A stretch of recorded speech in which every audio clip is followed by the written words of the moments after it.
Hello, everybody. Welcome to yet another installment of Reading Wicked.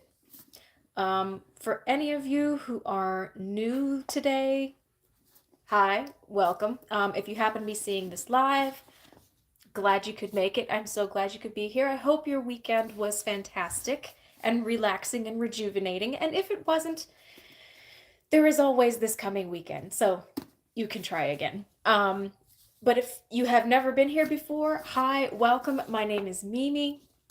You have stumbled upon a book reading. I started doing these on TikTok and I've moved since over here to YouTube.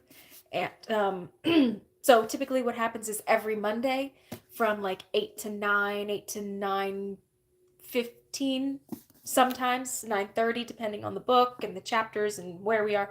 Um, I read.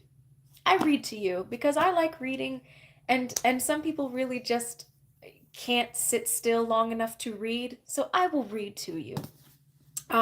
If you happen to have missed any of the previous readings of Wicked, that's totally fine. I have a playlist on my channel listed and ready to go, so there's no guesswork. You just go into my playlist and find Wicked, and it's all numbered for you. So you just start at the first one and just hit play and go from there. Also, if you happen to have missed any of the previous books that I have read from, if you never followed me initially on TikTok, or if you only ever saw any of the books that I've read that I uploaded here onto YouTube, that's totally fine.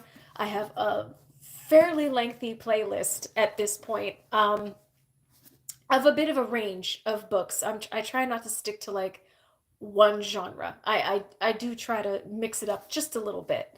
Um, just as a disclaimer, I figure just with this story, if you've seen the Broadway show, if you have seen the first movie, those two are not like this. Yes, they're based on this book, but this book is darker. It is a lot more adult themed. And so if you are watching this and you're thinking, "Oh, cool, Wicked. My kids and I loved that show." No, this is not for kids. This is not for kids. This is for teens at the very least and adults. So just I just want to let you guys know. This is not for children. There's a lot of adult themes in this book. So, but like I said, if you have missed any of the previous readings, um, oh, hi, Brianna. So I have actually started. In fact, we are precisely halfway through the book. So if you have missed any of the readings prior to this one, that's quite all right. It's already on my YouTube channel. It's already listed in my playlist. Um, Hi, Vikings fan. I'm good. How are you today? I, oh, sorry, Killer Crows. I'm sorry. What was your first? Did you ask me a question? Oh. Okay. Anyway, so hmm, well, interesting. Ishmael, hi. How are you? Happy Monday. So glad to see you. Now, if we just have Miss Debbie hopping on, that would be great. Um, but anyway, what's up, Demon? Hello. So again, like if you guys have missed any of the previous readings of this book, that's totally fine. It's on my playlist here on my channel. Feel free to go back and watch any of those and any of the books that I've already read from. But if you'd like to stick around and listen, that's great too. I love having you guys around. I like reading for a live audience, which is great. And so what we'll do is, uh, yeah, we'll go ahead and we'll get started. I'll read for about an hour. Up to this point, it would be a lot to catch up on. So I'm just gonna say we have met all of the main characters that we would probably ever need to meet for the rest of this book. Um, how do they make an adult book into a child's movie? You know, Derek, that is the magic of Hollywood.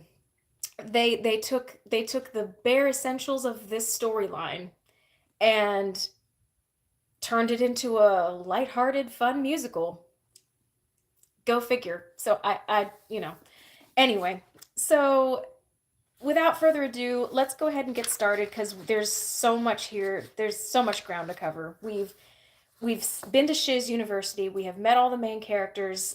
We've met the wizard. We have uncovered a very serious plot in the story, and at this point in the story, halfway through, um, Glinda and Elphaba have gone separate ways at this point, because of the thing that caused Elphaba to feel like she needs to leave. So, and we get to go from there.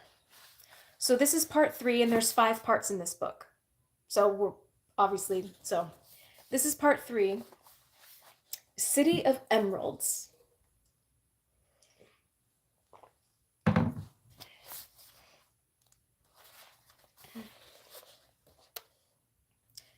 On a clammy late summer evening about 3 years after graduating from Shiz University, Fiyero stopped at the Unionist Chapel in St. Glinda's Square to pass some time before meeting a fellow countryman at the opera.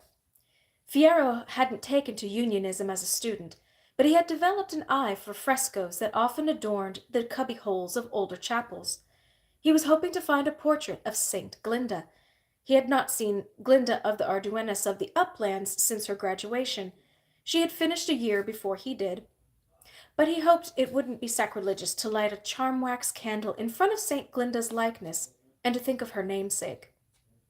A service was ending, and the congregation of sensitive adolescent boys and black-scarved grandmothers drifted slowly out.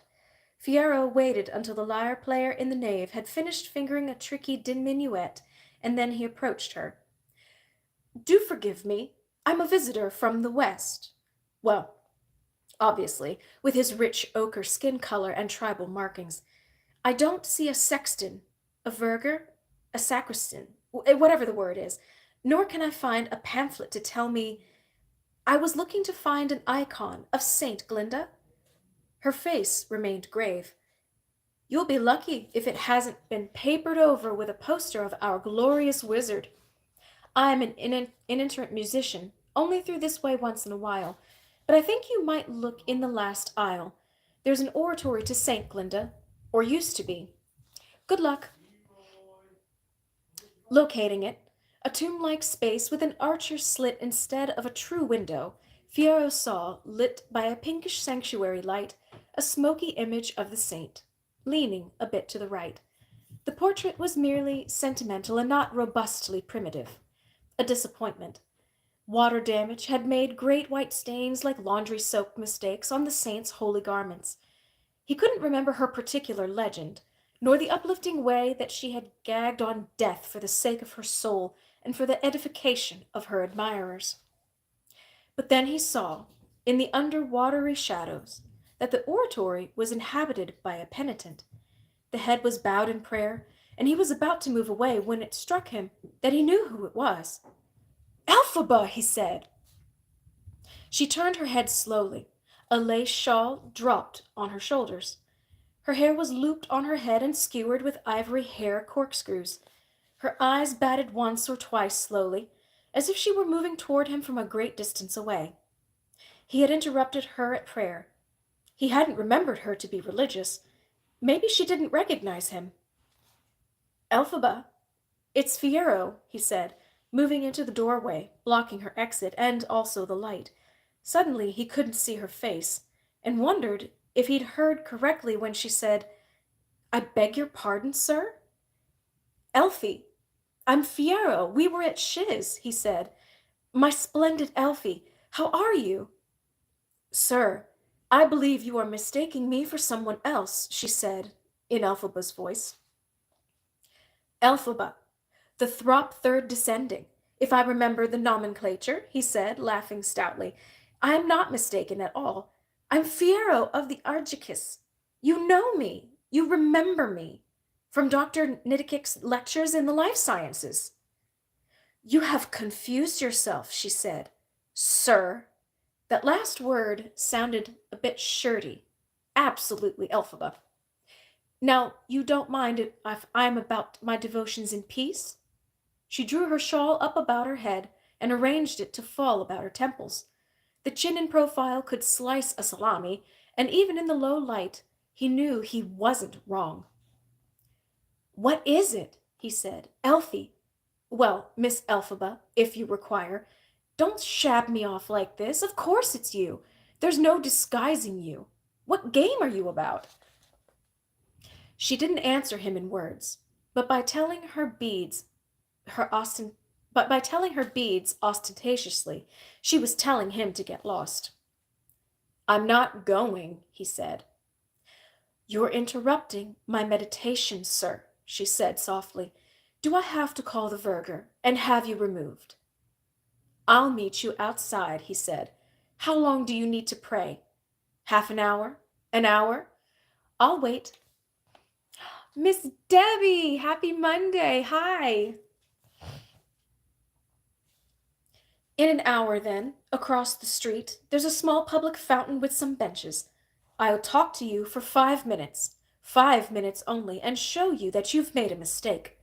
Not a serious one, but increasingly annoying to me. The intrusion. In an hour, then. Elphaba. He wasn't going to let her get away with whatever game she was playing. He withdrew, however, and went to the musician at the back of the nave. "Is there another exit to this building besides the main doors?" he asked, over her spurts of arpeggio, excuse me. When it was convenient to answer him, she tucked her head and moved her eyes. "Side door through to the cloister of the Monts. It's not open to the public, but you can get out to a servant's delivery alley through there." He lingered in the shadow of a pillar. In about 40 minutes, a cloaked figure entered the chapel and moved, hobbling with a cane, directly to the oratory Elfie occupied. He was too far away to hear if words were exchanged or anything else. Perhaps the newcomer was merely another disciple of St. Glinda and wanted solitude to pray. The figure didn't linger. It left again as quickly as its stiff joints would allow. Fiyero dropped an offering in the poor box, a note, so to avoid the clink of coin.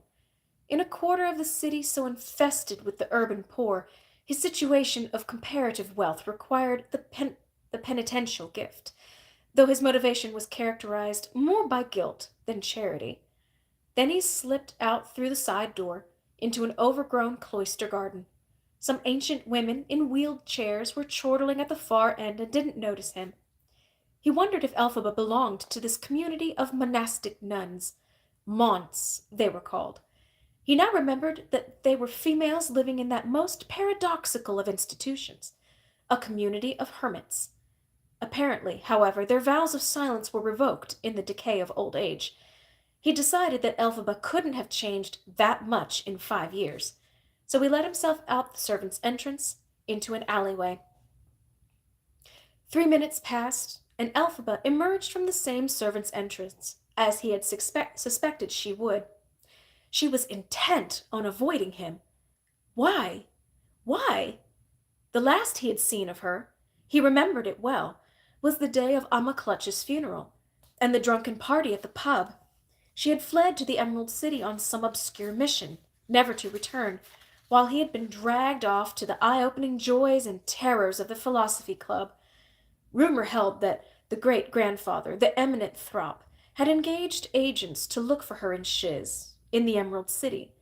From Elphaba herself there was never a postcard, never a message, never a clue. Nessa Rose had been inconsolable at first, and then grew to resent her sister's putting her through this pain of separation. Nessa had lost herself deeper in religion, to the point where her friends had begun to avoid her. Tomorrow Fiyero would make his apologies for missing the opera and standing up his colleague. Tonight he would not lose Elphaba.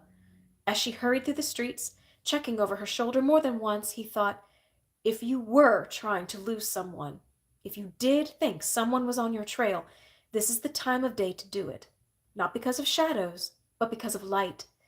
Elphaba kept turning corners into the summer sun that, setting, was bowling blind shafts of light along the side streets, through arcades, over the walls of gardens.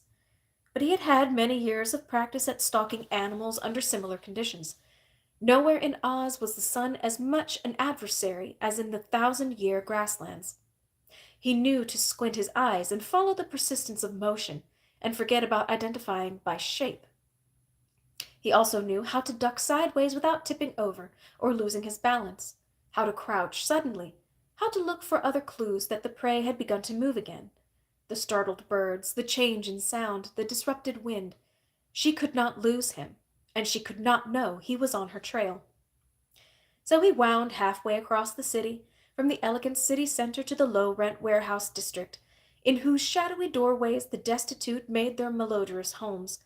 Within spitting distance of an army barracks, Elphaba stopped before a boarded-up corn exchange, ferreted a key from some inner pocket, and opened the door. He called from a short distance, in an ordinary voice, "Fabula!" Even in the act of turning, she caught herself and tried to rearrange her expression. But it was too late. She had shown that she recognized him, and she realized it. His foot was blocking the way before she could slam the heavy door shut. "Are you in trouble?" he asked. "Leave me alone," she said. "Please, please." "You're in trouble. Let me in." "Your trouble. Stay out." Pure Elphaba. His last doubts fled. He cracked the door open with his shoulder. "You're making me into a monster," he said, grunting with the effort. She was strong. "I'm not going to rob you or rape you. I just won't be ignored like that." "Why?" She gave up then, and he fell stupidly against the unplastered brick wall of the stairwell, like a pratfalling twit in a vaudeville hour. "I remembered you as full of delicacy and grace," she said. "Did you catch something by accident, or did you study awkwardness?" "Come on," he said. "You force someone to behave like a clumping boor. You give them no choice. Don't be so surprised. I can still manage grace. I can do delicacy. Half a minute." "Shiz got to you," she said, eyebrows up, but mockingly. She wasn't really surprised. "Listen to those graduate school affectations. Where's the native boy wreaking that appealing naivete like a well-chosen musk?" "You're looking well, too," he said, a bit hurt. "Do you live in this stairwell, or are we going to go someplace even a little bit homey?" She cursed and mounted the stairs. They were covered with mouse turds and scraping packs and packs of and scrapes of packing straw. Excuse me. A soupy evening light seeped in the grimy gray glass windows. At a bend in the stairs a white cat was waiting, haughtily and disaffected, like all its kin. "Malky, Malky, meow, meow," said Elphaba as she passed it, and it deigned to follow her up to the pointy arched doorway at the top of the stairs. "You're familiar?" said Fiyero. "Oh, that's rich," said Elphaba. "Well, I'd as soon be thought a witch as anything else. Why not? Here, Malky, have some milk." The room was large and seemed only casually arranged for dwelling. Originally a storeroom, it had barricaded double doors that could be swung outward, to receive or dispense sacks of grain hauled up by a winch from the street. The only natural light fell in through a couple of cracked panes of glass in a skylight open 4 or 5 inches. Pigeon feathers and white and bloody flux on the floor below. 8 or 10 crates in a circle, as if for sitting. A bedroll. Clothes folded on a trunk. Some odd feathers, bits of bones, strung teeth, and a wizened dodo claw, brown and twisted like beef jerky. These were hung on nails pounded into the wall, and arranged for art or for a spell. A sallow wood table, a nice piece of furniture that, whose 3 arching legs tapered down into elegantly carved doe's hoofs. A few tin plates, red with white speckles, some food wrapped in cloth and cord, a pile of books at the bedside, a cat toy tied to a string. Most effectively, and gruesomely, the skull of an elephant hung on a rafter, and a bouquet of dried creamy pink roses emerged from the central hole in the hull of its cranium, like the exploding brains of a dying animal. He couldn't help thinking, remembering Elphaba's youthful concerns, or maybe an homage to the putative magical talents of elephants. Below it hung a crude glass oval, scratched and chipped, used as a looking glass perhaps, though its reflective qualities appeared unreliable. So this is home, said Fiyero as Elphaba brought out some food for the cat and ignored Fiyero some more. Ask me no questions, and I'll spell you no lies, she said. May I sit down? That's a question, but she was grinning. Oh, well then, sit for 10 minutes and tell me about yourself. How did you of all people turn into a sophisticate? Appearances are deceiving, he said. I can afford the garb and affect the language, but I'm still an Arjiki tribal boy underneath. What is your life like? Is there something to drink? Not alcohol, I'm just thirsty. I don't have running water. I don't use it. There's some questionable milk. At least Malky will still drink it. Or perhaps there's a bottle of ale up there on a shelf. Help yourself. She took a little ale and a pipkin, and left the rest for him. He told her the barest outlining of things. His wife, Sarima, the childhood bride grown up and grown fecund, their 3 children, the old Office of Public Works Waterworks headquarters at Kiamoko, which by ambush and occupation his father had converted to a chieftain's seat and a tribal stronghold back in the time of the Ozma regent. The dizzying, schizoid life of moving every year from the 1,000-year grasslands in the spring and summer, where the clan hunted and feasted, to a more settled autumn and winter at Kiamoko. An Arjiki prince has business interest here in the Emerald City, said Elphaba. If it were banking, you'd be in shiz. The business of this city is military, my old friend. What are you up to? You've heard enough from me, he said. I can play coy and deceptive too, even if it's all pretend and no dark secrets to speak of. He guessed the quiet business of trade agreements would not impress his old friend. He was embarrassed his affairs weren't more audacious or thrilling. But I've gone on. What of you, Elfie? She wouldn't say anything for a few minutes. She unrolled some dried sausage and some graying bread, and found a couple of oranges and a lemon, and put them unceremoniously on the table. In the mothy atmosphere she looked more like a shadow than a person. Her green skin seemed oddly soft, like spring leaves at their tenderest, and beaten like copper. He had an unprecedented urge to grab her wrist and make her stop moving about, if not to make her talk, at least to keep her still, so he could look at her. Eat this stuff, she said at last. I'm not hungry. You eat it. Go on. Tell me something, he begged. You left us at Shiz. You disappeared like the morning fog. Why? Where to? And what then? How poetic you are, she said. I've a notion that poetry is the highest form of self-deception. Don't change the subject. But she was agitated. Her fingers twitched. She called for the cat, and then irritated it and sent it flying off her lap. Finally, she said, Oh, well, this much then. But you're never to come here again. I don't want to have to find a new place. This is too good for me. Do you promise? I will agree to consider promising. That's all. How can I promise any more than that? I don't know a thing yet. She said, hurriedly, Well, I was fed up with Shiz. The death of Dr. Dillamond vexed me, and everybody grieved, and nobody cared. Not really. It wasn't the right place for me anyway. All those silly girls. Although I liked Glinda well enough. How is she anyway? I'm not in touch. I keep expecting to run into her at some palace reception or other. I heard through the grapevine that she married a Paltos baronet. Elphaba looked annoyed, and her back stiffened. Only a baronet? Not a baron, or a viscount at least? What a disappointment! Her early promise was never to pan out then. Meant as a joke, her remark was stiff and unfunny. Is she a mother? I don't know. I'm asking the questions now, remember? Yes, but palace receptions, she said. Are you in cahoots with our glorious wizard? I hear he's mostly gone reclusive. I've never met him, Fiyero said. He shows up at the opera and listens behind a portable screen. At his own formal dinners, he dines apart, in an adjoining chamber behind a carved marble grille. I've seen a profile of a stately man walking along a promenade.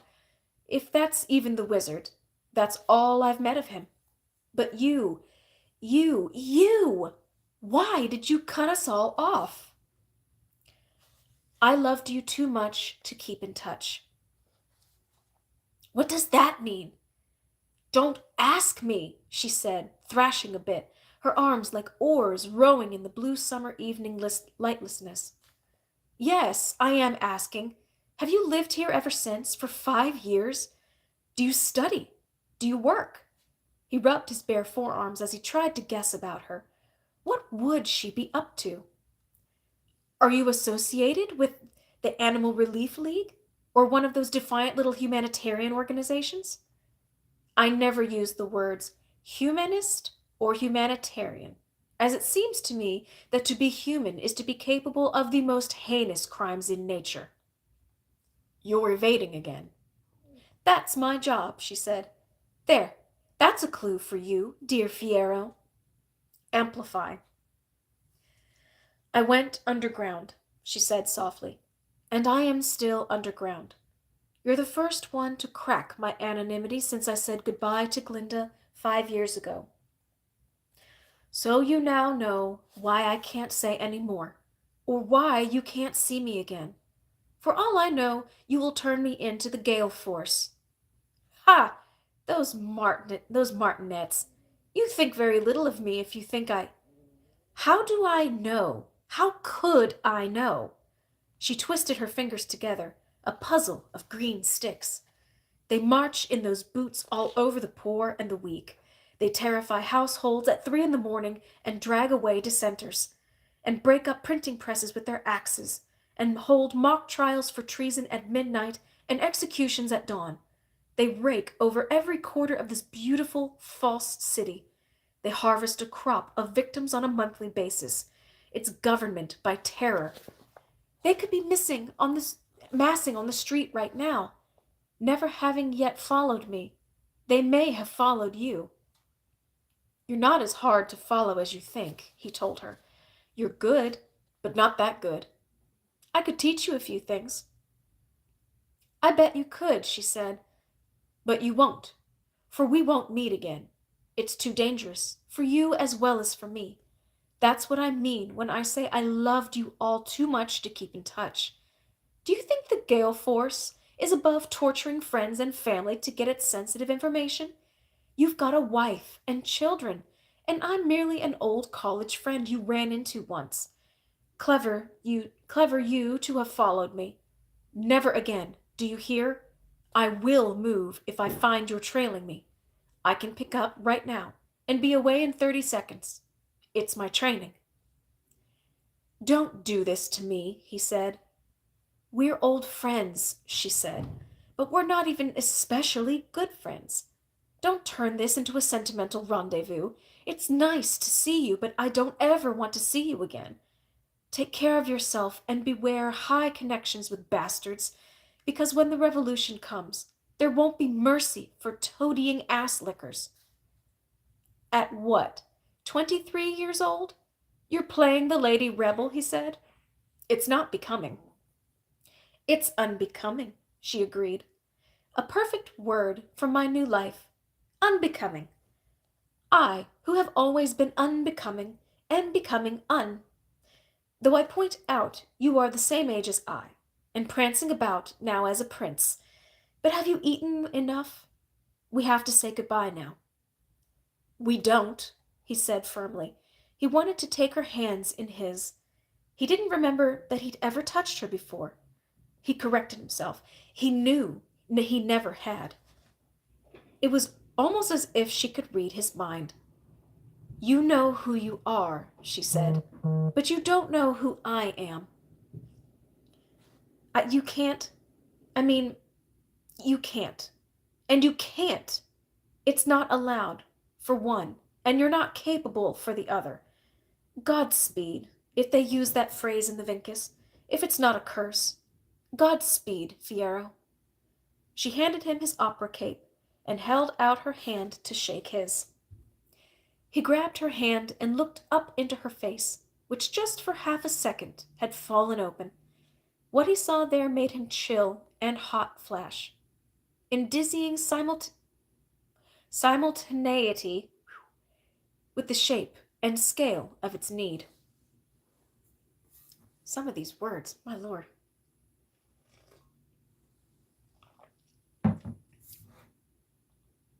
Remind me a bit of Cersei Lannister with her short hair from Game of Thrones.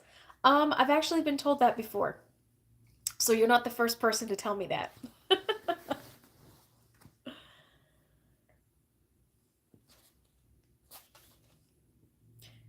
What do you hear of Bach? She asked, the next time they met. Maybe I'll do a cosplay of her for Halloween this year.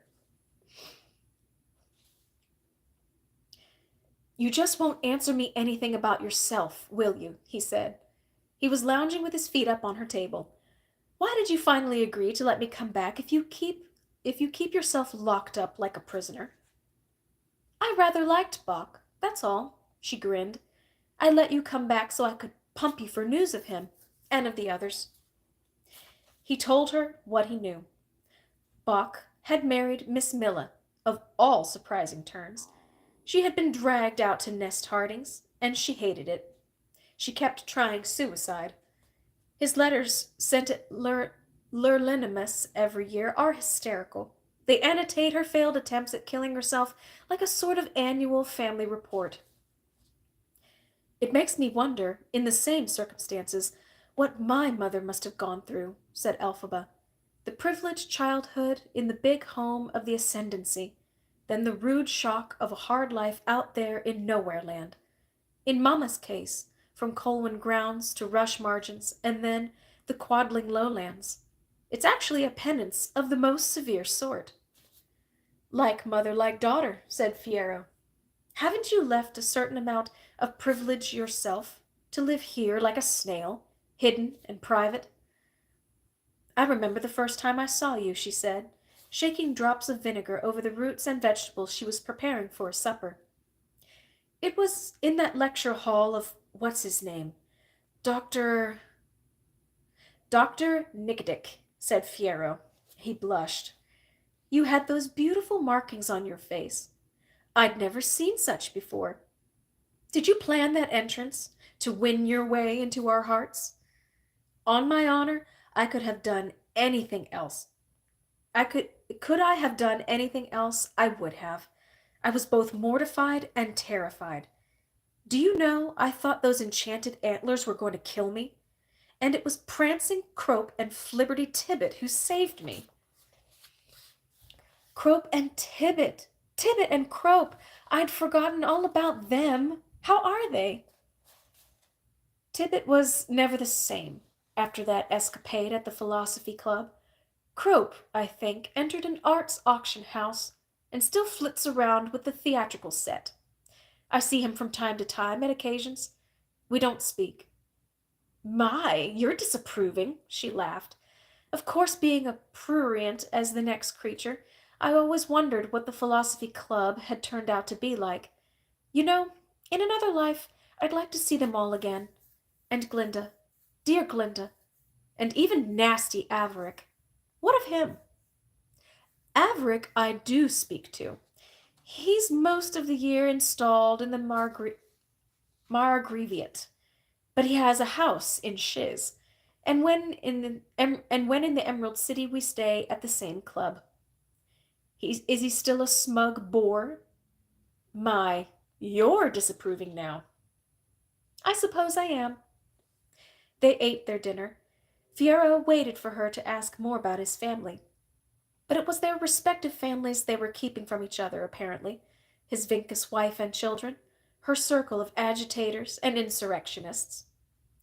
The next time he came, he thought, he must wear a shirt open at the neck, so she could see that the pattern of blue diamonds on his face continued unbroken down his chest, since she seemed to like that. Surely you don't spend the entire autumn season in the Emerald City? She asked, one evening when the cold was drawing in. I've sent word to Sarima that business is keeping me here indefinitely. She doesn't care. How could she care? Plucked out of a filthy caravansary and married as a small child to an Arjiki prince. Her family wasn't stupid. She's got food, servants, and the solid stone walls of Kiamo Ko for defense against other tribes. She's going a little fat after her third child. She doesn't really notice whether I'm home or not. Well, she has 5 sisters, and they all moved in. I married a harem. No! Elphaba sounded intrigued and a little embarrassed at the idea. You're right. No, not really. Sarima has proposed once or twice that her younger sisters could and would happily occupy my energies at night time. Once you pass over the great Kells, the taboo against such an exercise isn't as strong as it seems to be in the rest of Oz, so stop looking so shocked. I can't help it. Did you do it? Did I do it? He was teasing her. Did you sleep with your sisters in law? No, he said. Not out of lofty moral standards or a lack of interest either. It's just that Sarima is a shrewd wife, and everything in marriage is a campaign. I would have been in her thrall even I would have been in her thrall even more than I am. Such a bad thing? You're not married. You don't know. Yes, a bad thing. I am married, she said, just not to a man. He raised his eyebrows. She put her hands to her face.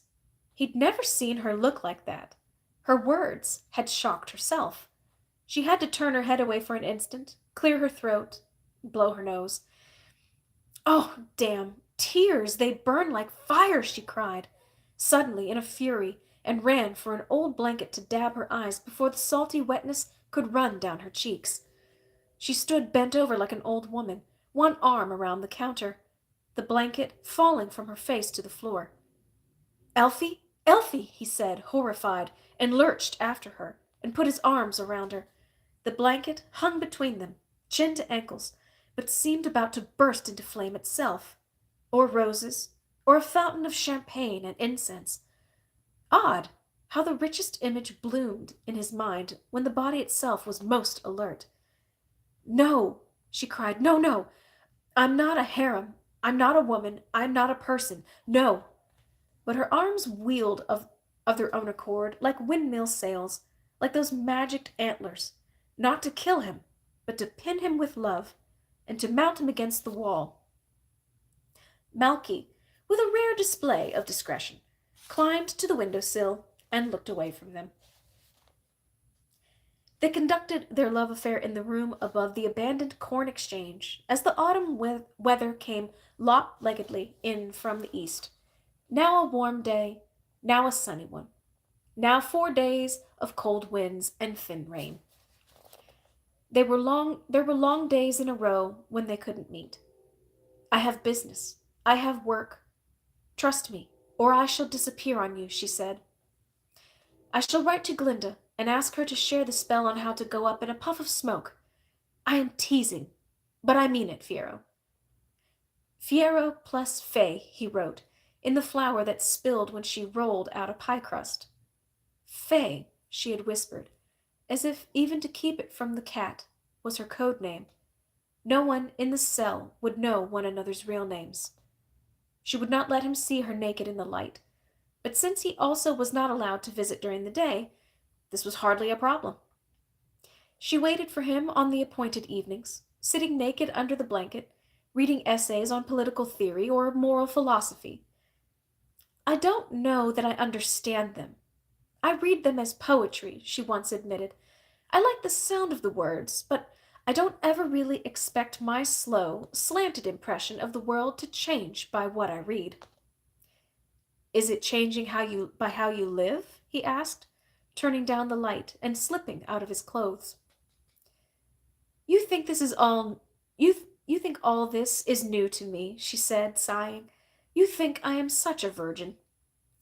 You didn't bleed the first time, he observed. So what's to think about? I know what you think, she said. But how experienced are you, Lord Sir Fiero, Arjiki Prince of Kyamoko, mightiest stalker of the 1,000-year grasslands,